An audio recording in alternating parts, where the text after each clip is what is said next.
Morning, everybody. My name's Bill. It's Pirate Solutions Forestry, and this is Danny, who's very happy to see me. I'm fresh back from the logging show. We had a really good time, and no rest for the weary. I've got people calling me, and I've got to knock out a cedar order. So that's what we're going to get cutting on today.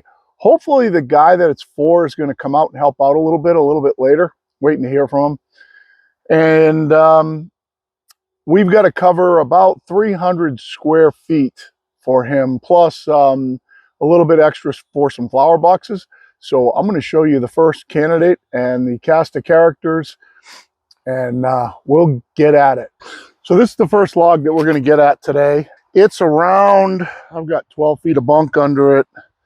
It's around 14 feet long, maybe a little longer. See if I can get this thing to hang on while I measure it. Yeah, it's about 14.6. And the gentleman needs, there's a couple unique factors in this order. He needs 10 foot long to wrap a gazebo. And that's what the 300 feet is for. And he also wants some longer boards to make, to do a flower box or a couple of raised beds for his mom. So this is the one that is going to, the log that I have that is going to yield the most. The problem at 14 feet is it's kind of a crappy length. Now, the 14 footers would allow him to cut 10 footers and take some 4'6" off of them, maybe do the ends of the flower box. And if he can save a couple of long boards out of this, then he can use that for the sides of the flower box. But cedar's a tough animal. It really is. And I'm going to show you in a second some of the other logs that we're going at. I've got a lot of logs here, but to cover 300 square feet, it's a real challenge. And that challenge starts with this log. In a simple world, I would cut this log off at, say, 11 feet. And 11 feet would be somewhere around here. That is a fat, straight section all the way down. And then it tapers off real bad. That wouldn't be great for his raised beds unless he shortened them to 10 feet, which he probably could. However, the bottom of this log's perfectly straight. The top of this log is fat. Right here, it tapers down.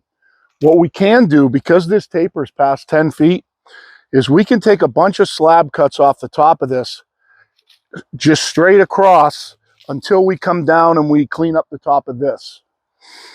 Those slab cuts can be edged off later. They'll all be longer than 10 feet. He doesn't care about the width of the boards.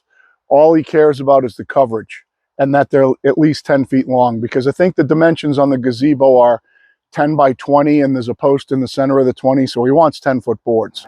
So what we're going to do is we're essentially going to grade saw this log. Because of all the inclusions, what you have to do is cedar, if you can avoid, unless somebody just says, I want 1x6s, which ends up being a problem. If they say they don't care about the widths of the boards, we just want coverage, then essentially what you're going to do is you're going to grade saw them. You're going to look at the stresses in the log and any cracks and any inclusions, get them parallel to, or parallel or perpendicular to your cut. And then as you turn it into a cant, what you'll do is just take best face until it bucks you. And then you spin it. And then you mill down until it bucks you, and then you spin it. And you keep doing that and doing that and doing that. It's the only way to get usable boards really out of these cedars out here on the East Coast. It's not like a West Coast cedar that's this big around and straight like a telephone pole. These have got massive inclusions in them. So the best thing that I know to do on this one, like I said, is slab down the top. We're going to put all the flitches in the carriage out here in my log lift to edge off later. And then once we clean up the very top of this, we'll spin it, we'll clean it up, spin it, clean it up. We'll see what we have for a cant. And then we'll be looking for best face, and we'll be cutting off best face until it says there's no more good boards in this direction, and we'll spin it and try to keep taking best face. But I'm going to take you over and show you the other cast of characters, and the problems with cutting cedar are going to be readily apparent. So here are a bunch of cedar logs that are over 10 feet that I pulled out of my pile to try to cut the balance of this order. And I'll bring you over and show you in a second the, I don't know how well you can see from where you are, and I do apologize for wind noise. It was kind of windy this morning. But If you see the inclusions in this, and these obviously are East Coast cedars, specifically juniper, or what we call Eastern red cedar, or you might call aromatic cedar. They have a lot of taper in them. All right, so, you know, big end, huge, small end, teeny. This one's got probably an 18-inch big end, and you got 10 inches on the small end. Inclusions all over them, huge taper. I'll walk you around and show them to you. And this is kind of where your problems begin. You have basically two options. You can just go ahead and cant them out and then take what you get, or you can try to be smart about it. We're going to have to try to be smart about it. Now, if you look at this one here, you see that inclusion right there? That is really deep. You're going to have to cut parallel to that on both sides of it to get any yield out of the top and bottom. The good thing about this log, it is fairly long. So there could be real good 10 feet down there and then marginal here. This log right here is going to be a canted out first, and make sure that that big inclusion is parallel or perpendicular in that cant. And then it'll be grade sawn down one side or grade sawn down the other side, one of the two. And then you got this one here, it's kind of nice and fat. It's a little bit short. This one's probably the best log of the bunch of them. Doesn't seem to have a lot of inclusions. It does have some taper, but the small end's still pretty big. This one's really long. It does have inclusions in it, but the small end's pretty small. This one here has got a leader. It's nice and fat right here, and that, oh, that looks great. And then it's got this leader coming off it that stops right there. So this one's going to be similar to the log on the mill, where we're going to mill down until that's gone, and then turn this one nice straight piece here into a cant. And then we got this one that tapers a mile that we might be able to turn into like 1x4s or 1x6s. So that's kind of what you're up against when you cut cedar. I don't know if how well all the inclusions show up, but they're all deep. But one good part of it is, typically in cedar, when they do have inclusions, they stay together. I don't really know why, but there's no rot in any of these. You can see the inclusions in that one. You see this end, you see how there's no inclusions in this end. It's got all the bad inclusions down there. So that's going to help us out a little bit. And you see these ends, no inclusions, so that's good. And then no inclusions on that small end there too. So we are going to get usable boards out of them. Just got to be smart how we do it. All right, so what I've determined here is that I am 10 feet long just before this bunk. So I'm going to kind of use that as a gauge. I think right in here, it looks like a top cut of about 18 is going to make sense. So that's where we're going to start. We're going to start at 18. Then we're going to start taking flitches off this thing until we clean up here. And I just got to be careful once I get down low to not hit my stops. And I think I'm plenty clear. And hopefully none of this crap ivy stuff flings off and wastes anything. So let's start at 18 and let's see how it goes.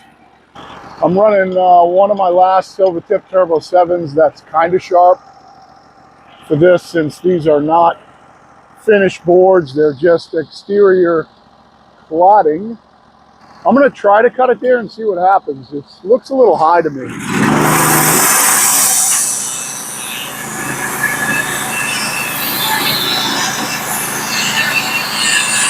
It is high. We'll just use this as some sort of cleanup path so we can see the wood here.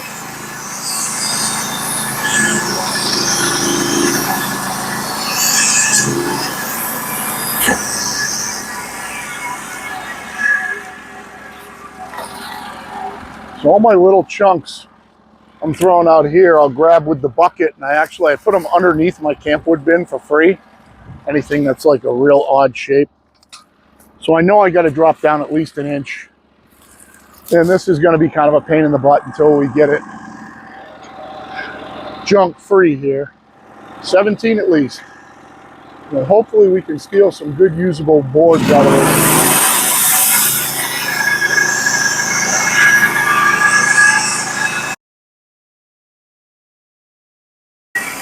We are definitely going to come down to 16. Let's see what kind of board we got. Nothing here. This is garbage.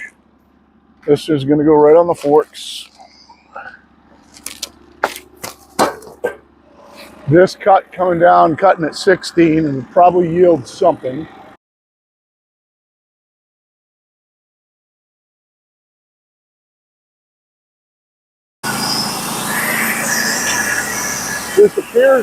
That cut appears to have yielded a flitch that can make a board, and at least one that's going to be 10 feet. So we're going to put that one off this side to be edged later. There's a big inclusion in it. Just giving an eye at my stop here. Still, I think it's up around, I should just check it. Let's just check the stop and see what it's at. Okay, so it's just under 12. So we're going to come down, we're going to take one at 15. And just so you know, that means that these planks are coming out 7/8 thick, and that's fine.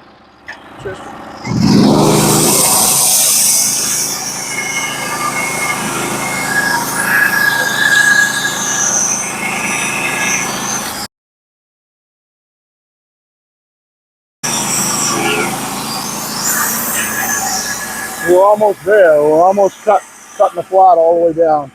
This, again, definitely a usable plank. It's got an inclusion in it. Looks like two 1x6s will come out of that one.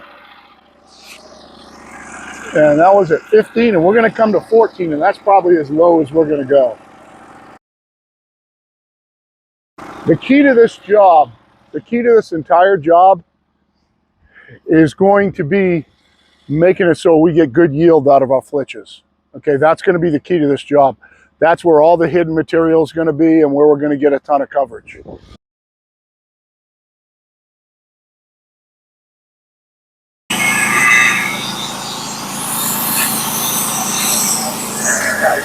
Exactly what we were looking for right there. This will end up being a nice size board for 10 feet for sure. And on to the next one. We're going to go ahead and flip it, see how it flips with all this ivy on it.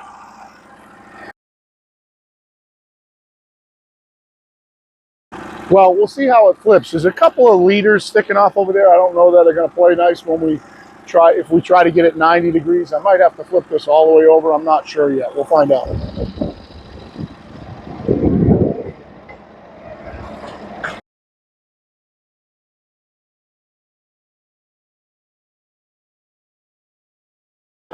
All right, so it did play real nice with that ivy trying to flip it. And again, once again, because I got the small end down here, it doesn't like flipping that way when the heavy end's down there. And it's just the way the log came. And because I knew it was going to be such a pain in the butt to cut this thing, I didn't really care. Now I've got a bunch of spiny little things sticking up here, so we're going to have to take a kind of a high first cut. So I don't really care overall how high this is. I kind of want to be in the wood, but somewhere around 13-ish. And I think we'll try it there and see what happens.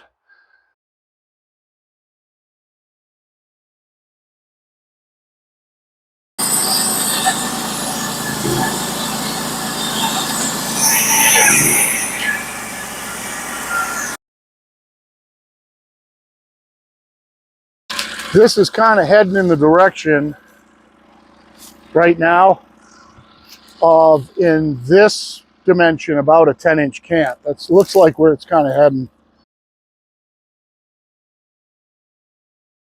We take off any real boards, they're going to go right on here, because that's how I'm going to trace my coverage. What I'm going to do is I'm going to estimate that every row is 4 feet. So basically I need 8 rows high of whatever dimension I cut for my width coverage of 30 foot. 30 foot by 10 being the 300 total that he needs.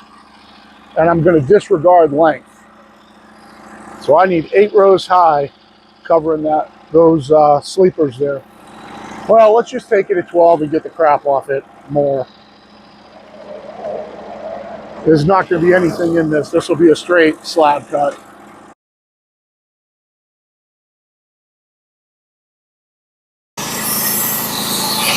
Now, if you're a high production sawmill, you're not doing this the same way as me. You've probably got tons of cedar in your yard, and you're looking to how low you can go to knock this thing into a square. You're not taking it apart this careful. Unfortunately, I don't have a lot of cedar in my yard, and I have to take it apart this careful to try to turn this into something usable. Well, I got to come to 11. It's still not going to be a board. We're getting closer though.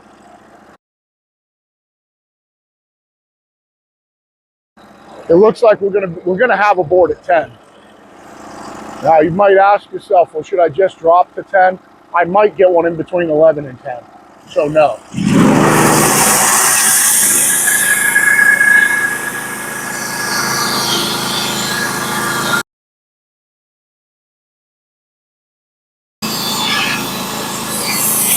I think I will have a usable board at 10.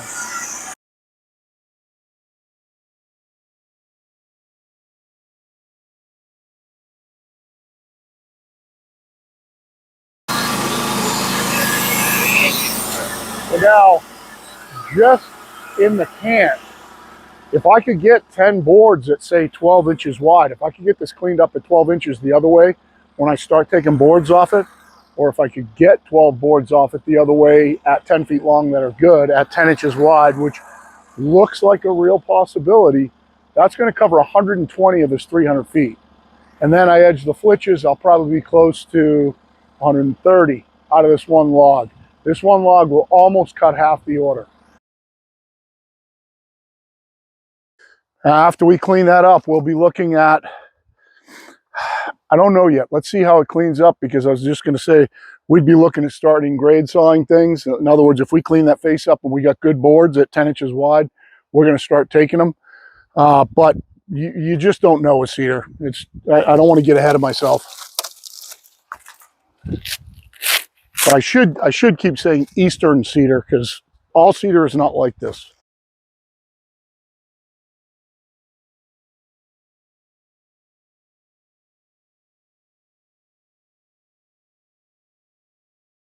So obviously you can see the drop off right here. It's well past 10 feet. I'm 10 feet right here. So this is well past 10 feet. We're going to do exactly the same thing we did on the first side. We are going to cut this down. We're going to get the top off it, and we're going to cut down in boards until we clean that up. And when we get through that end with a flat, then we'll flip it all the way over, and then we'll start grade sawing it. I'm going to start at 15. Let's see what happens there. We're going to start getting boards, I think, just based on 15. I think we'll start getting boards about 13. We're actually going to get kind of a board on the next cut. I don't know whether he'd want to use it with those big inclusions in it, but we're going to get kind of a board on the next cut. Some kind of board, a board I would use.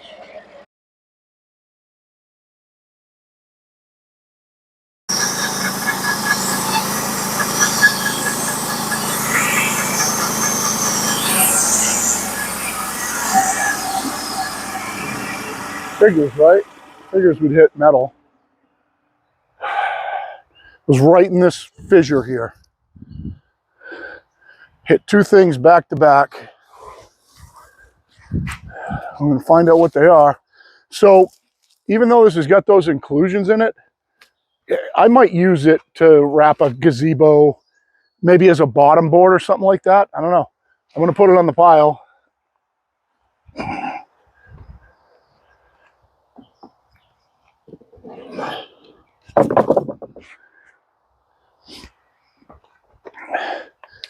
And there are ants in here. This one's better. This is like a real board that definitely at 10 feet I would use. It does have one inclusion in it.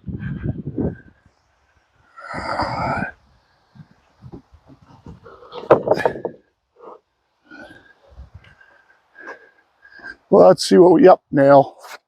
One, something else, maybe wire or something. So I'll show you what we hit, and I'll show you what the problem is here. We hit, well, I just left it here. Where'd it go? It's a little nail, and it's a teeny little old nail, but you see that right there? Wire. And there's a piece of wire right there. So what I'm going to do before I switch this band, I almost hit my stops. I thought my stops were way down. That was really close. Look at that. That was really close. I'm going to take one more off this with the band that's roached and go nice and slow, because it's still cut really flat right there, and see if I can get the majority of that wire in this pass, and hopefully not hit anything else. There's a pretty dark spot right here. But if I do hit something else, I'd rather hit it with that band than hit it with one that's in good shape. So that's what we're going to do. We're going to make a slow, steady pass at 12. Try and keep it flat. Try and steal one more board, and then we're going to flip it over, and then we're going to start figuring things out.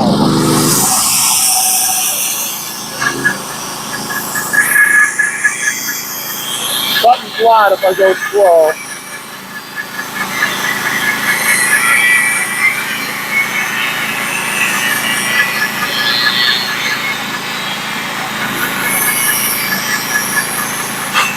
There's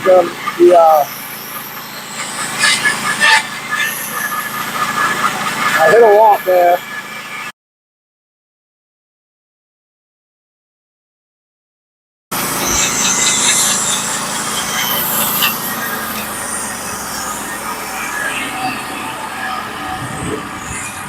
So that's it for that band. Get this off. We'll see how much stuff we felt like I hit 2 or 3 different things.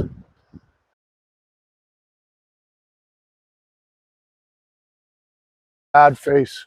Hopefully it'll end up on the bottom. So there's the 2 nails. There's a little piece of wire in here right there, tip my finger.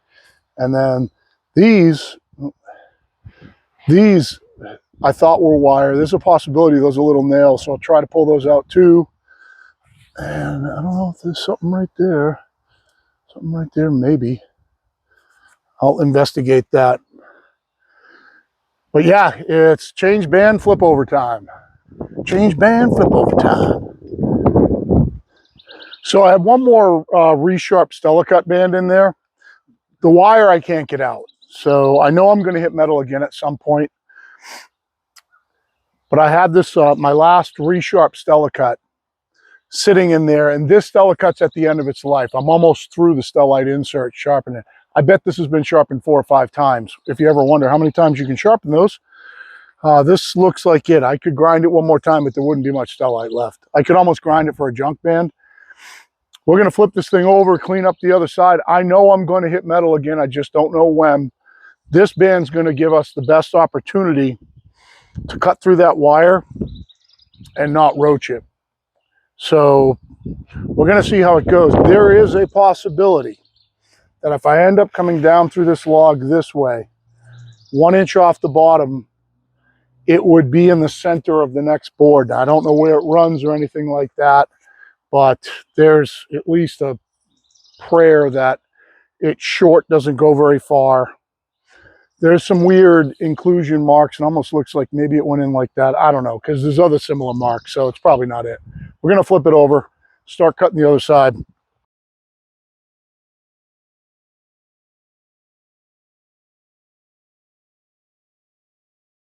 And typically, right now, we would just mill down through it. But we're going to have to see if that makes sense or not. There's still some inclusions on this side. I think the smartest thing to do on this is to mill till you get a bad face. I really do. So I'm like looking for a low spot here to see about where my top cut's going to be. Think I'm going to make it at 11. I'll make it at 11. I might get a board at 10. And then we'll see what happens.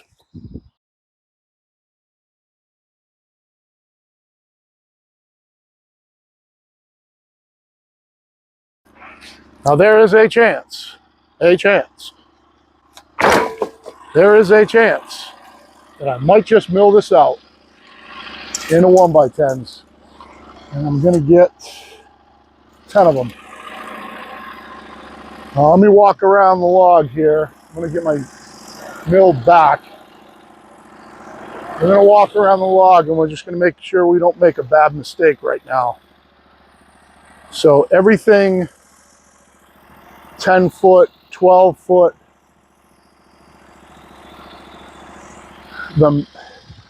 So I got 10 foot here. I got good wood out to 12 foot. All the metal's on the bottom. I'm 10 by 10, like we thought we were gonna hit. It doesn't matter if I flip it on its side. If I flip it on its side, I gotta deal with that metal. Right now the metal's as far away from me as I can get, unless the wire goes all the way through. I think I'm just gonna mill through it on inches right now. Take 10 boards out of it. So let's just cut through it till we hit metal.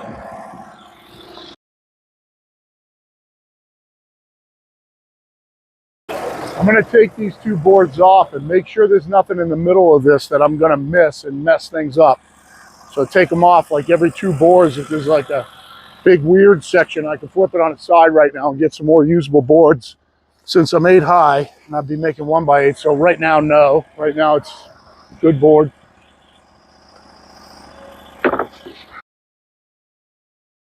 Beautiful, it's gorgeous wood underneath.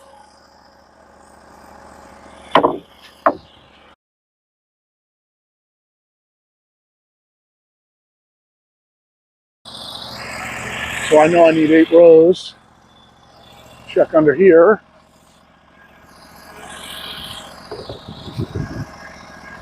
Pretty wood.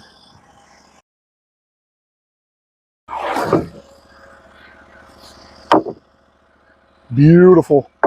Those are gorgeous. This worked out awesome. These are beautiful. Couple of marginal boards and the rest of it's gorgeous. And the good thing is that they're all 14 feet long and he only needs 10s. So he can cut some of the stuff out of them. All right, let's go 5-4 and do the same thing.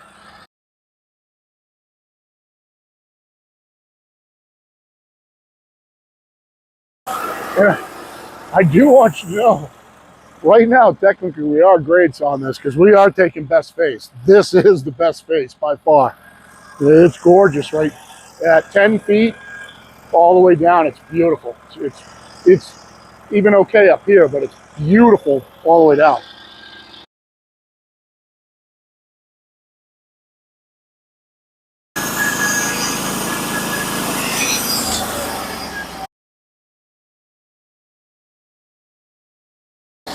Oh, boss is here.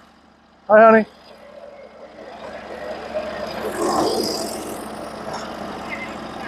Okay. I don't think so. Okay. I won't be long. Love you. Yeah, huh?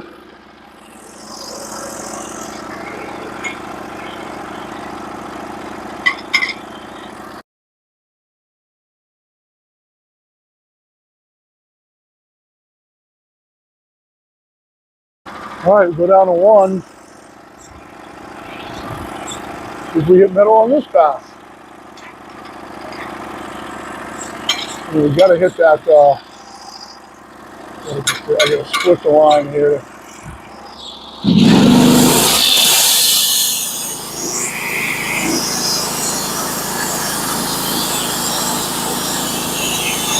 Somewhere right in here.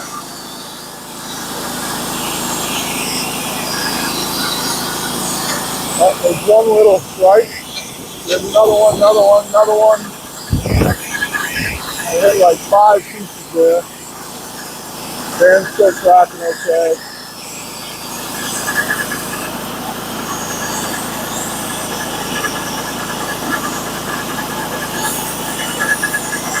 Van rose up a little bit. It means it wiped out the bottom of the van.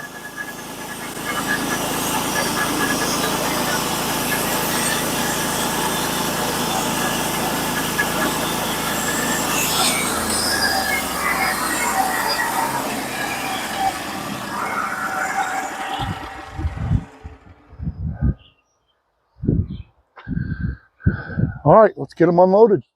I'll show you some wood. And these are beautiful cedar planks. 1 by 10, just absolutely phenomenal. All heart. We did a good job cutting that log, unfortunately for the metal, unfortunately.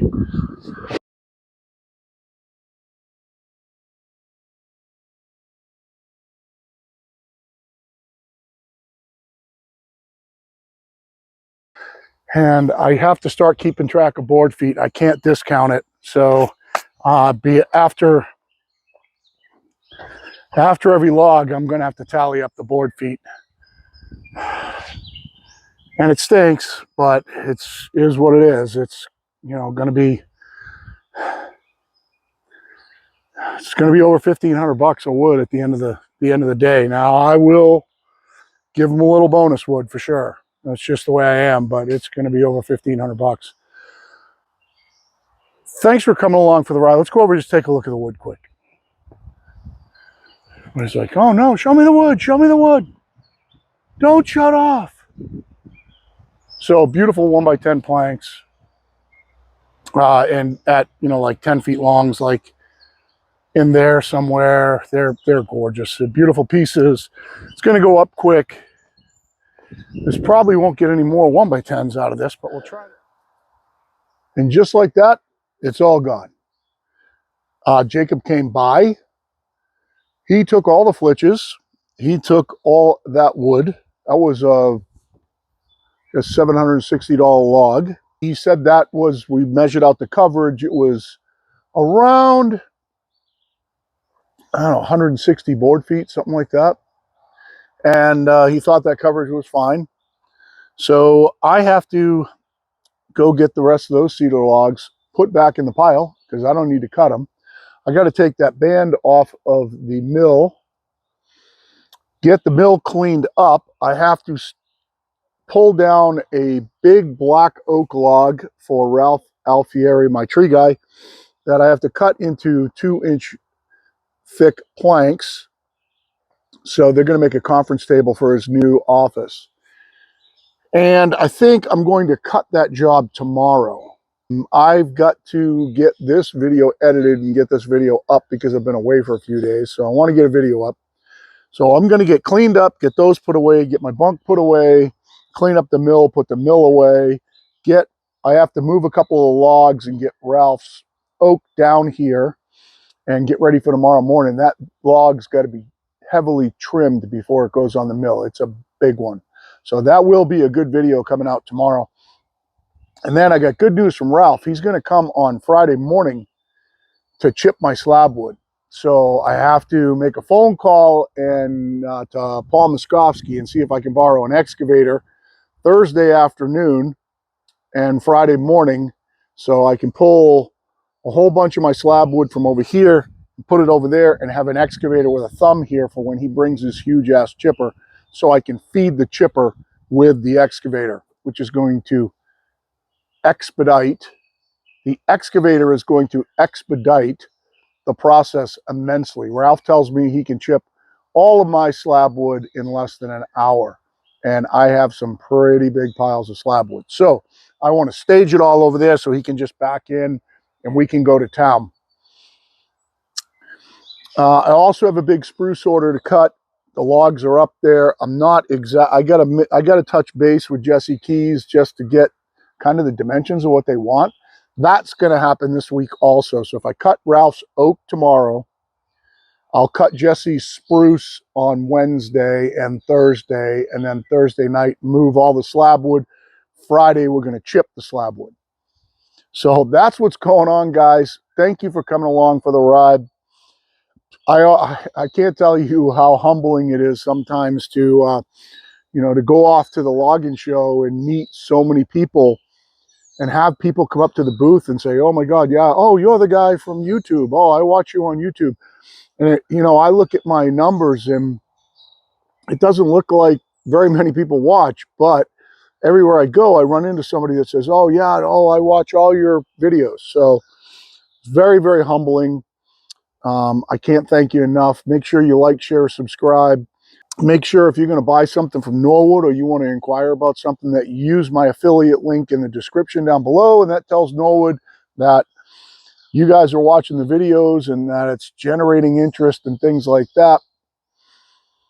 And for now, for myself and Danny, who just went in to lay down with his mom, Pirate Solutions out.